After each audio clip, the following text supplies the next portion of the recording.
Okay, Frank, the next film on your list is number 73. It's Dark Blue, starring Kurt Russell. Another Kurt Russell film. Can't beat Kurt Russell. Dark Blue is a 2002 crime drama directed by Shelton and starring Kurt Russell, Scott Speedman, Ving Rhames, Michael Michelle, Brendan Gleeson, Kurupt, and Mihok. In Dark Blue, Kurt Russell and Scott Speedman are LAPD cops under investigation who get assigned to break a case that seems cut and dry at first, but becomes more dangerous for them with every clue they uncover. Your thoughts on Dark Blue are? More relevant now than in 2002. Let me know. Yeah, unfortunately, I would say that that's probably an accurate statement. Dark Blue is about a couple of corrupt LAPD cops who come under, they're already under investigation for something at the beginning, and then they get put on a case that is supposed to be fairly cut and dry, but ends up opening a whole bag of worms that they have to deal with throughout the film. I'm just going to start with this and get this out of the way. There are two actors who, if these two actors are in a movie, I pretty much know that I'm probably not going to like it. This whole philosophy started out with one actor, and that's Jason Clarke. I used to call it my Jason Clarke theory, or the Jason Clarke theory. If you're not into the whole brevity thing. The reason that this theory began is because I began noticing the fact that every movie that I saw Jason Clarke in, I usually disliked. There's a couple of exceptions to that rule. You know, one recent one would be First Man. Jason Clarke has a very small role in First Man, and I did like that film. But most of the things that he's in, no thanks. Now, I said earlier to people, you know it's not Kurt Russell, because I've seen plenty of Kurt Russell films that I've liked. Scott Speedman. Scott Speedman is the other guy who it's like, every time he's in a film, I'm like, I am not going to like that film. I'm not going to enjoy that film. The exception on Scott Speedman was the original Strangers movie. The Strangers is pretty good. I wouldn't call it great, but you know, it's good enough. Second, like, I did not realize that he was in this film. I thought this was just a movie about Kurt Russell, whatever character Kurt Russell is playing. And then the opening credits are rolling and it's like Scott Speedman, and I'm like, no, what have you done to me, Frank? How dare you? How dare you bring Scott Speedman into this list? But I digress. Dark Blue, not bad. Not great, but not bad.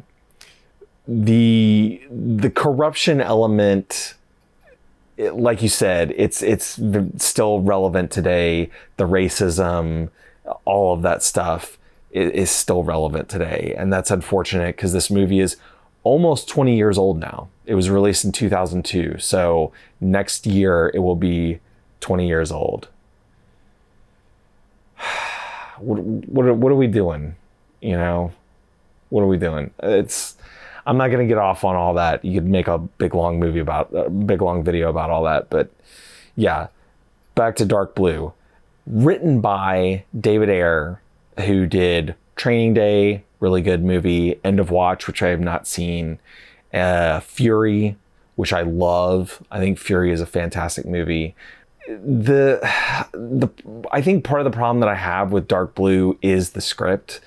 It's just a very basic sort of like run-of-the-mill corrupt LAPD cop story.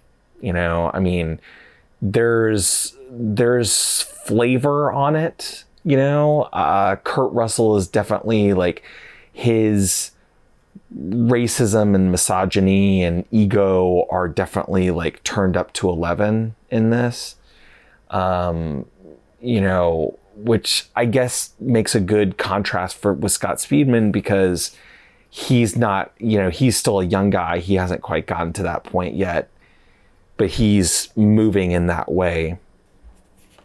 Ving Rhames plays a, you know, high level police officer who knows that Kurt Russell and Scott Speedman are guilty of the issue that they're under investigation for at the beginning of the film, and he's following along, with them through the film.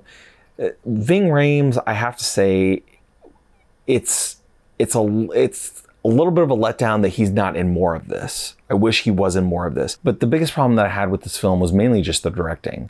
Ron Shelton, who directed this film, has mainly done sports-related films like Bull Durham, Play It to the Bone, White Men Can't Jump, and Dark Blue may have been him trying to do something else, trying to get out of that genre, but it's just so like, the directing is so bland in this.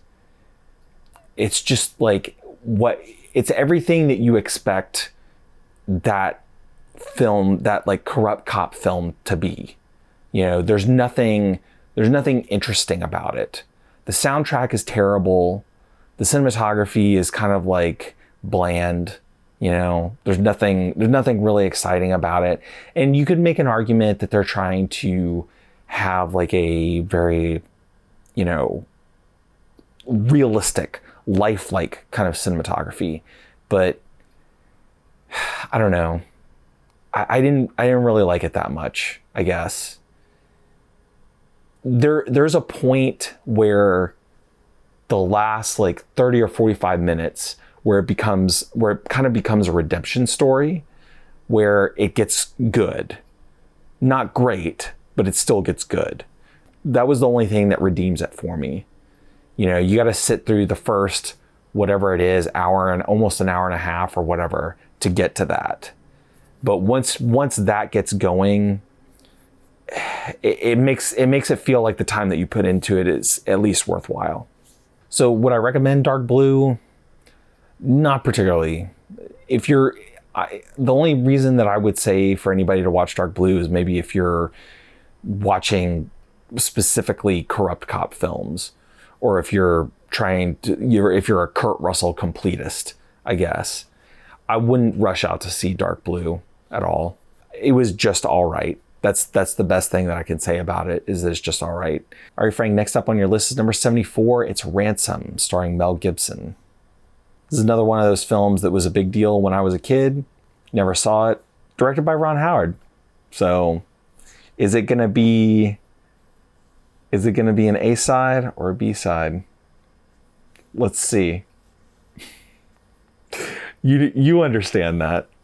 Anyway, Frank and whoever else is watching, thanks for watching. Appreciate you tuning into these. You can like, comment, share, subscribe, and I will see you next time.